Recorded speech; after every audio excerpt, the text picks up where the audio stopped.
Itago niyo na lang ako sa pangalang Marco, 27, mula Cagayan. Hello mga kasisi. Hindi ko alam kung matatawa ako o mahihiya ako sa sarili ko. Kasi ayun na nga, nabasa ko dito mismo yung kwento ng girlfriend kong si Lian. Oh, ako yung Marco doon. Unang reaksyon ko, para akong binuhusan ng malamig na tubig. Ang dami naming sikreto at isa sa pinakapribadong sandali namin nakalantad na dito sa page. Pero dahil andito na rin, hayaan niyo akong magpaliwanag ng side ko. Una sa lahat, mahal na mahal ko si Lian. 11 months pa lang kami, pero para akong nanalo sa loto.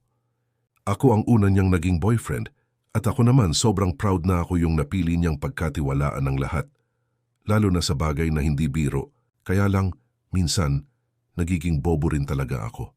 Yung gabing ikinwento niya, totoo lahat yon. Nagsimula kami sa lambingan tapos nauwi sa init ng gabi. At umabot kami sa puntong halos hindi ko na mapigilan ang sarili ko sa kakaibang reaksyon niya.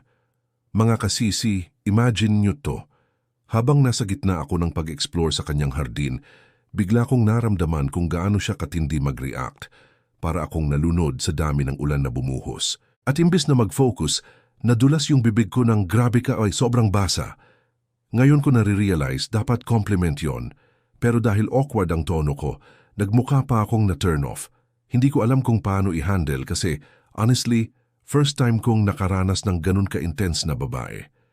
Hindi ko siya tinataboy, hindi ako nandidiri. Sa totoo lang, sa isip-isip ko, solid, ganito pala kapag buong-buo ang tiwala ng isang babae sa'yo. Pero syempre, hindi ko alam paano ko sasabihin ng tama. Ang ending, nasaktan ko pa siya.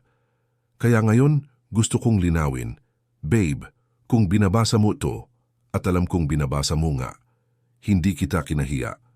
Sa halip, proud ako na kaya mong ipakita sa akin ang totoo mong nararamdaman. Yung pagiging sobrang basa mo, para sa akin hindi kahihiyan. Yun ang ebidensya na mahal mo ako at na kaya mong magbigay ng sarili mo ng buo. Pasensya na lang talaga kung minsan mas mabilis pang lumabas ang salita kaysa sa tamang lambing. Lesson learned. Minsan mas mabuting halikan na lang kaysa magsalita.